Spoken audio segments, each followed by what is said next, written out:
오랜 믿음이 남겨야 할 것들이라는 제목입니다.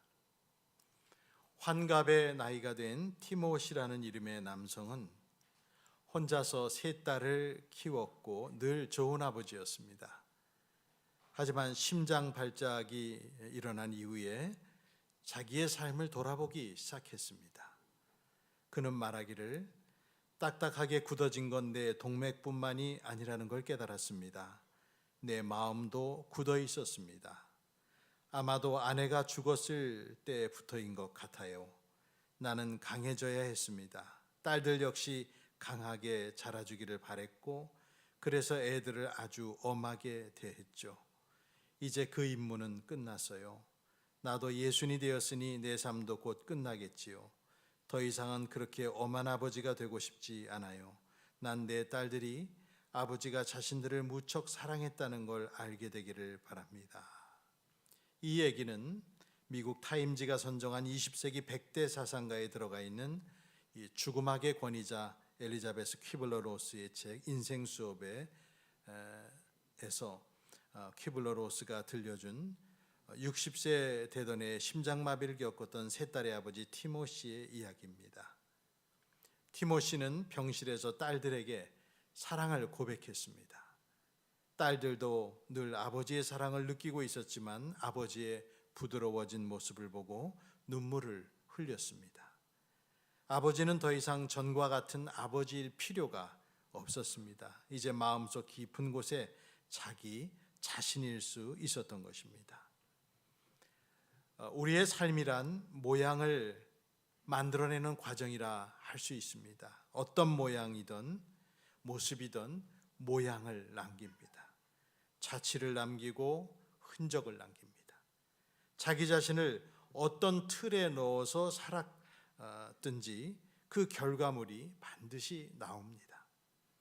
구약의 중요 인물인 다윗 왕은 죽은 후에 증손자 아비양 왕과 관련한 그 이야기가 열왕기상에 나올 때 다윗을 평가한 한 줄의 말씀이 성경에 나오는데요. 오늘 우리가 읽은 열왕기상 15장 5절에 이렇게 나옵니다. 이는 다윗이 햇사람 우리아의 일 외에는 평생의 여호와 보시기에 정직하게 행하고 자기에게 명령하신 모든 일을 어기지 아니하였습니다. 다윗의 평생은 자신의 신하인 우리아의 아내 밧세바를 권력으로 취하고 그 남편 우리아를 죽음에 내몬 일 그 외에는 평생토록 하나님 보시기에 정직하게 살며 하나님이 명령하신 모든 일을 어기지 않고 살았다고 성경은 기록합니다.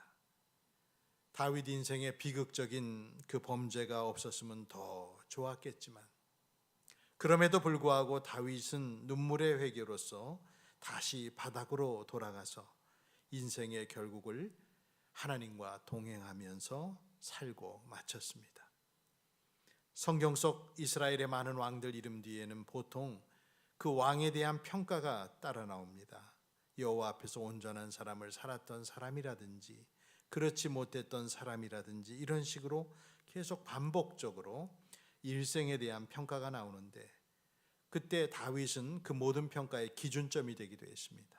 예를 들어 다윗의 아들 솔로몬에 대해서는 열왕기상 11장 4절에 이렇게 기록되어 있는데요. 솔로몬의 나이가 많을 때에 그의 여인들이 그의 마음을 돌려 다른 신들을 따르게 하였으므로 왕의 마음이 그의 아버지 다윗의 마음과 같지 아니하여 그의 하나님 여호와 앞에 온전하지 못하였으니. 저 자신은 제 평생에 대한 평가가 이후에 하나님 앞에서 어떻게 이루어질까 점점 더 심각하게 고민하게 되는 것 같습니다. 그리고 가까운 나의 가족들이 나를 기억할 때에 가장 크게 남을 인상이 걱정이 됩니다. 그래서 요즘은 제가 잘못한 것들, 실수한 것들, 그리고 순간적으로 감정적으로 반응한 것들을 가능하면 즉시 해결하고 미안하다 말하고 마음에 후회가 없도록 그렇게 나름 애를 써가는 것 같습니다. 부디 좋은 사람으로 기억되기를 바라는 것은 이 땅의 모든 사람들의 소망일 겁니다. 배우자와 자녀와 나를 낳아준 부모에게서조차 그렇게 생각되길 바랍니다. 하지만 더 큰 걱정이 우리에게 있습니다. 오랜 믿음 생활 이후에 남을 모습이 더 걱정입니다. 오랜 믿음 생활 후에 내가 원하고 바라던 모습이 아니라 기형적인 모습으로 남으면 어떻게 될 것인가? 잘한다고 한 것이 잘못된 길로 들어가 고칠 수 없게 된 구제불능의 모습으로서 마지막 결과를 낳게 된다면 나는 어떻게 할 것인가? 그리고 과연 그 사실을 알아차리기는 하게 될 것인가? 아니면 그냥 그것도 모르고 죽게 될 것인가? 특히 믿는 자로서 내 자신의 최후가 믿음을 잃고 의심과 후회와 허무함으로 종결되면 어떻게 하나 하는 인간적인 그러나 가장 현실적인 걱정을 하게 됩니다. 지혜의 왕좌에 앉아서 이름을 떨쳤었던 솔로몬 왕의 인생 마지막의 모습이 우리들에게 경각심을 불러일으키고 예수님을 배반하고 자살한 가룟 유다의 모습이 우리에게 두려움을 가져옵니다.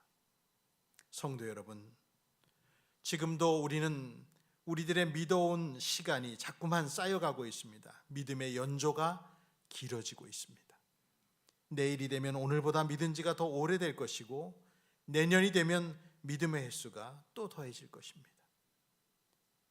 오랜 믿음 생활 후에 남겨야 할 것들에 대한 강도 높은 성찰과 새로운 결단이 저와 여러분을 부르고 있습니다. 성경 고린도후서 13장 5절은 말씀하죠. 너희는 믿음 안에 있는가 너희 자신을 시험하고 너희 자신을 확증하라. 요즘 세대가 이해하기 쉬운 새번역 성경으로 이 구절을 다시 읽어드린다면 여러분은 자기가 믿음 안에 있는지를 스스로 시험해보고 스스로 검증해 보십시오. 여러분은 예수 그리스도께서 여러분 안에 계시다는 것을 알지 못합니까? 모른다면 여러분은 실격자입니다 라고 새번역본은 번역합니다. 제 아내가 SNS상으로 교제하면서 아는 분의 고백을 들었습니다. 그 여성은 우리나라에서 가장 좋은 대학으로 꼽는 그 S대학을 졸업하고 결혼을 하면서부터 교회를 다니기 시작했습니다.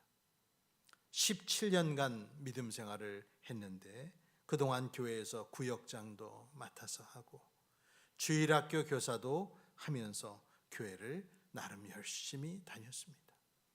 그런데 17년 만에 드디어 교회를 떠나기로 결심했습니다.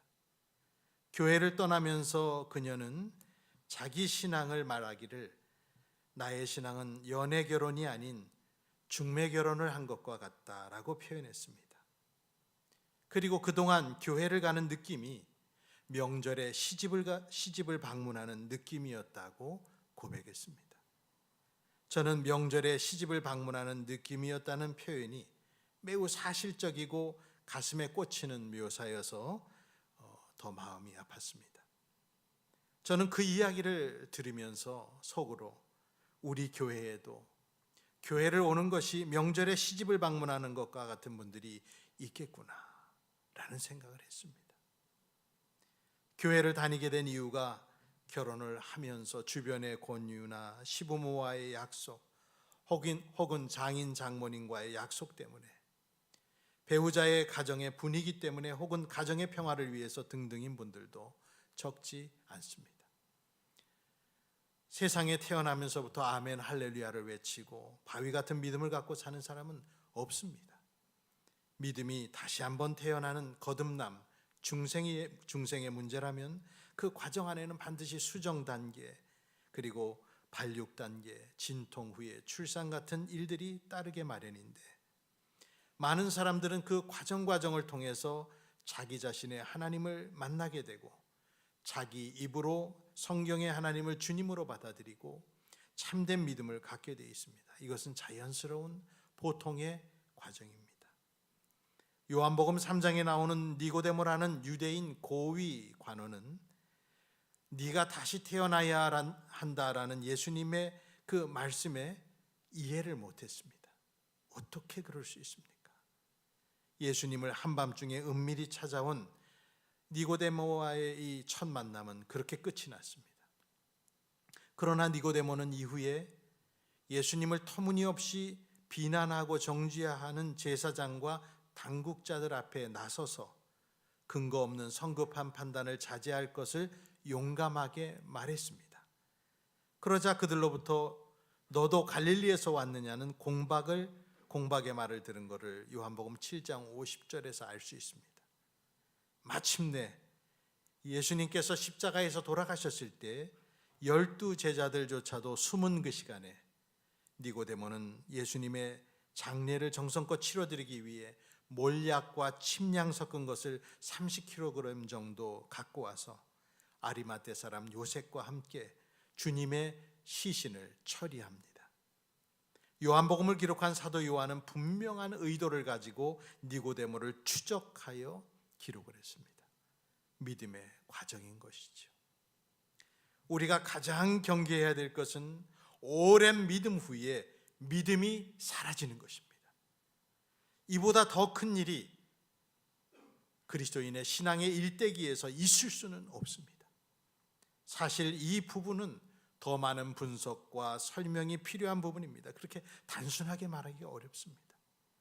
정말 과거에 그 사람에게 참된 믿음이 있었는지, 스스로 믿었었다고 오해하고 있었던 것은 아니었는지, 하나님이 성경을 통해 말씀해 주신 시험에 든 많은 사람들 중에 하나의 모습처럼 된 것은 아닌지, 심지어 진정한 구도의 열심도 없이 쉬 포기해버리고 자기의 앞선 종교적인 행위들을 엄청난 노력이었다라고 스스로 포장하고 있는 것은 아닌지, 그리고 많은 경우에 이유가 되는 성경을 오해하고 믿었었던 것은 아닌지, 또 그릇되고 잘못된 기독교인들의 행위를 보면서 그것을 전체로 환원하여서 과장된 생각에 함몰되어 있는 것은 아닌지도 공평하게 살펴봐야 됩니다. 그리고 이런저런 사람들의 선언과 판단과 뱉은 말조차도 성경이 알려주시는 인간의 위선과 자기기만과 죄성의 한 실체가 아닌지를 거짓 없이, 편견 없이 정직하게 조명해 봐야 됩니다. 이 부분은 후에 신앙의 본질과 무신론적 사고에 대해서 다룰 때 조금 더 나누고 싶습니다. 오늘 생각하는 것은 오늘 이 시점에서의 자기 성찰입니다. 그간 적지 않은 시간, 오랜 시간의 믿음 생활을 한 자신에게 지금 남아있는 흔적이 무엇인가? 오랜 시간의 믿음 생활이 반드시 좋은 믿음을 보증해 주지 못한다는 것은 누구나 아는 사실입니다. 오랜 시간이란 무엇인가를 깊이 있게 해주기도 하지만 반대로 화석화시키기도 합니다. 엊그제 그런 사람을 성경에서 봤습니다. 새벽 기도의 시간에 묵상한 마가복음 3장에서 만난 사람인데요, 예수님이 안식일에 회당에 들어가셔서 병자를 고쳐주는 일을 목격하면 보통 사람은 굉장하구나, 대단하구나 라고 생각하며 하나님께 영광을 돌리기 마련인데, 이들은 과연 예수가 안식일에 병자를 고치는 위법을 저지르는지를 감시하다가 그걸 건수로 해서 고발 조치하겠다고 그날 그 자리에서 예수님을 지켜보고 있는 바리새인들, 그들을 보시며 예수님은 화를 내시고 탄식하셨다고 성경은 말합니다. 그 본문을 읽는데 주님의 한숨과 깊은 절망감이 본문을 읽는 저에게까지 전달되는 것 같았습니다. 예수님이 탄식하고 화내신 이유는 바리새인들이 그런 눈으로 예수님을 바라보고 생각하면서 판단하는 그들의 그 현재 상태 때문이었는데, 성경은 한마디로 그것을 그들의 마음이 완악함을 탄식하사 노하셨다라고 마가복음 3장 5절에 말합니다. 여기서 완악함이라는 표현의 성경 헬라어 본래 단어는 포로시스라는 단어더라고요.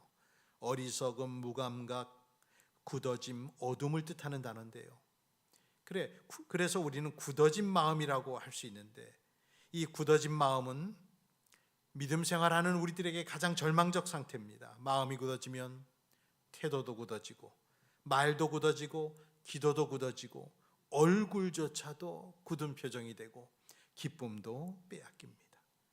구약 성경 스가랴서 7장 12절에는 인간의 마음이 다이아몬드, 금강석처럼 단단하다는 표현이 있는데 이스라엘 백성들이 그 마음을 다이아몬드처럼 단단하게 해서 여호와의 말씀을 듣지 않았다는 표현입니다. 그 마음을 금강석 같게 하여. 마음의 완악함이란 바로 그런 상태죠. 오랜 시간 동안 하나님께 대한 온전한 순종이 없는 상태로 형식적 믿음을 이어가고 더 이상 하나님을 알려하지도 아니하고 말씀에 비춰서 살려고 애쓰지도 않는 그 사람들의 결과가 결국 굳어진 상태가 아닐까 생각합니다. 그 마음이 헛된 것에 잡혀 있고 영혼의 초점은 맞춰지지 않은 상태로 자기 손에 잡은 걸 먼저 놔야만 뭔가를 집을 수 있는데 굳게 자기의 손을 피지 않고 옛 것을 붙잡은 상태에서 신앙생활하려는 그런 모습이죠. 이런 사람들에겐 주님의 은혜가 임하지 않으면 큰 열매 기대하기 어렵습니다. 성경 디모데후서 3장 7절에는요, 항상 배우지만 끝내 진리의 지식에 도달하지 못하는 사람 이야기가 나오는데 오늘 본문의 한 장 앞이죠. 마지막 때의 타락상을 알려주시는 본문인데 겉으로는 경건하게 보이지만 실제로는 경건의 능력을 부인하게 될 그 세태를 알려주시는 말씀인데요. 바울은 디모데에게 이런 종류의 사람들을 멀리하라 라고 경고하면서 더불어 이런 사람들에게 끌리는 무지한 여자들에 대해서, 물론 거기 본문엔 여자로 나와 있지만 우리 시대에는 남녀 공이 똑같죠. 이 악한 자들의 유혹에 휘말리는 제물이 되는 이 어리석은 여자, 디모데후서 3장 6절이 어리석은 여자라 했는데 성경은 말하길 여러 가지 죄를 중히 지고 여러 가지 욕심에 끌림 바 되어 항상 배우나 끝내 진리의 지식에 이를 수 없는 사람이라고 성경은 그렇게 기록합니다. 항상 배우지만 끝내 진리의 지식에 이를 수 없다는 말씀은 충격을 넘어 슬픔을 가져오는 문장입니다. 오랫동안 믿었다고 하지만은 사실은 자기 욕심을 숭배하고 자기의 욕망의 성취를 위해 신앙의 겉옷을 입었을 뿐 죄를 중히 지고 여러 가지 욕심에 계속 끌리는 상태에서 이들은 늘 새로운 무엇을 배우면 결국 자기 삶이 정돈될 것이라고 기대하는 사람들입니다. 하지만 그런 일은 결코 일어나지 않습니다. 이 사람들이 원하는 것은 단지 참신한 생각의 자극일 뿐이지 진리를 배우고 그 진리에 따라 자신의 삶을 정비하고 견고하고 평화로운 만족을 원하는 게 아닙니다. 결국 이런 사람들은 종교 사기꾼의 미혹에 유혹되어서 영혼이 고갈되고 오랜 믿음의 시간이 지났는데도 여전히 똑같이 진리의 지식에 이르지 못합니다. 이런 믿음 생활이야말로 야고보서가 말하는 죽은 믿음이 아닐까 생각합니다. 야고보서 2장 20절은 말하죠. 아, 허탄한 사람아, 행함이 없는 믿음이 헛것인 줄을 알고자 하느냐. 그냥 죽은 믿음. 이와 같이 오랜 시간 자체가 우리들의 믿음을 보장해 주지 못합니다. 긴 믿음의 연조가 성자를 만들어내지 못합니다. 원로라는 단어가 위대함과 동일어가 될 수가 없습니다. 원로라고 이름 붙은 사회 각계각층의 많은 사람들이 정말 지혜자일까? 정말 거룩한 사람들일까? 해안을 가진 사람들일까? 생각해 보는데 그렇지 못합니다. 시간은 그 자체로 그렇게 만들 힘이 없습니다. 성경 히브리서 5장 12절은 우리에게 말합니다. 때가 오래되었으므로 너희가 마땅히 선생이 되었을 터인데 너희가 다시 하나님의 말씀의 초보에 대하여 누구에게서 가르침을 받아야 할 처지이니 단단한 음식은 못 먹고 젖이나 먹어야 할 자가 되었다고 탄식하셨습니다. 세월에 역행하는 젖먹이 신앙은 과거나 지금이나 교회 안에 존재합니다. 평소 제가 좋아하는 과학자 한 분이 계신데요. 어떤 분이 그분에게 이렇게 말을 하더래요. 자기 자신이 신앙에 대해서 한 번도 제대로 공부해 본 적이 없다는 것을 지금 깨닫고 이제 신앙에 대해서 공부하기로 시작했다. 그분의 이야기를 듣고 이 자연과학을 전공하는 교수님이 그런 생각이 들더랍니다. 사람들이 자신의 전공 분야는 박사학위까지라도 공부하고 주식을 투자하면서 투자 관련 책을 보고 동영상을 공부하고 예술 작품을 이해하려고 예술사와 작가들을 공부하고 심지어는 여행을 가는 짧은 시간에 효율적인 관광을 하려고 가이드 책과 자료를 뒤져서 공부하는데 정작 인생에서 가장 중요한 문제일 수 있는 신앙에 관하여는 어쩜 그렇게도 공부를 안 하는 걸까 의문이 들다는 것입니다. 여러분, 오랜 믿음 후에 남는 것이 세상의 헛된 영광들과 지식들이 되지 않게 해야 되겠습니다. 어느 시골 교회 이야기를 우연히 인터넷을 보다가 발견했습니다. 시골 교회를 방문한 도심지 대형 교회를 다니던 이 교인, 그 시골 교회는 교인이라고 달랑 4명밖에 없는 작은 시골 교회였습니다. 그곳에서 같이 예배했는데 그 시골 교회에 있는 86세의 나이 드신 권사님이 성경을 어찌 그리 줄줄줄줄 그냥 외우는지 그 모습을 보며 탐복하고 그리고 참 부러웠답니다. 그런 은혜로운 모습을 보면서 그분은 이름을 제가 이름을 교회를 거론하기도 하겠는데요. 그분은 자신이 명성교회에서 40년 신앙생활을 하며 부서장도 여러 번 했는데 지금 남은 것, 자기 입에 붙어 있는 것은 오직 우리 명성교회, 우리 종 김사환 목사님, 이거밖에 남진 않았다는 거예요. 그러면서 슬퍼하는 내용의 이야기였습니다. 그렇습니다. 이것이 어디 그분만의 후회와 회개겠습니까? 오랜 믿음 후에 우리가 남겨야 할 것은 믿음, 소망, 사랑이며 하나님께 대한 무한한 신뢰입니다. 우리의 믿음의 결국이 구원 얻는 믿음이 되어야 합니다. 베드로 사도는 베드로전서 1장 8, 9절에서 당시 예수님을 본 일도 없이 예수님을 사랑하고 말할 수 없는 즐거움과 영광을 누리며 기뻐하는 구원받은 성도들을 생각하며 이렇게 말했습니다.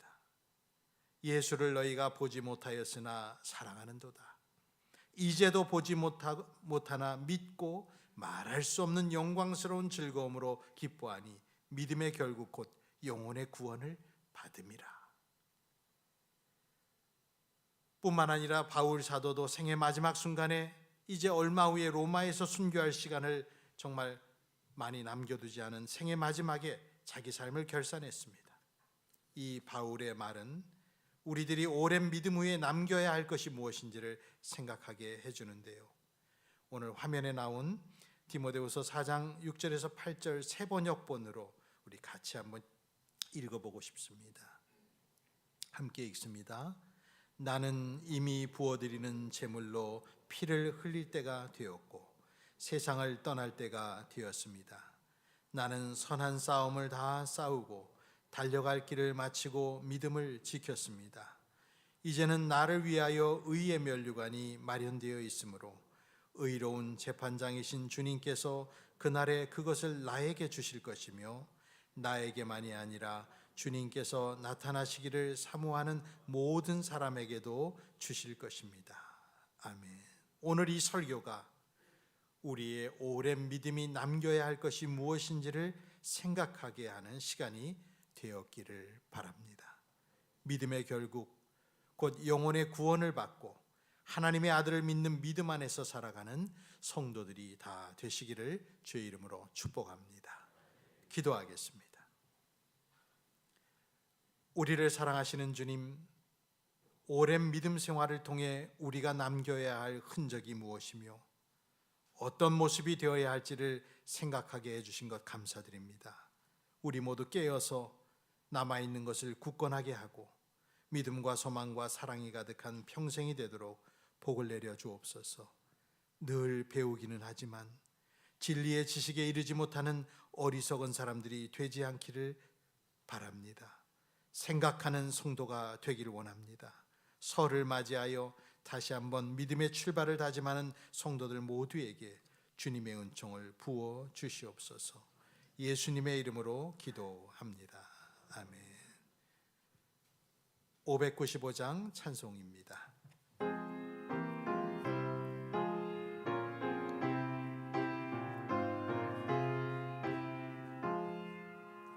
나 맡은 본분은 구주를 높이고 문 영혼 구원 얻도록 잘 인도함이라.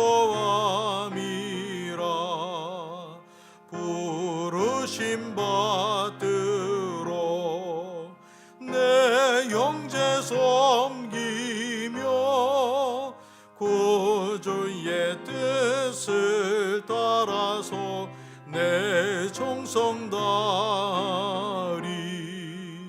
주 앞에 모든 일 잘 행케 하시고 이후에 주님 배울 때 상 받게 하소서. 나 항상 깨어서 늘 기도드리며 내 믿음 변치 않도록 날 도와주소서.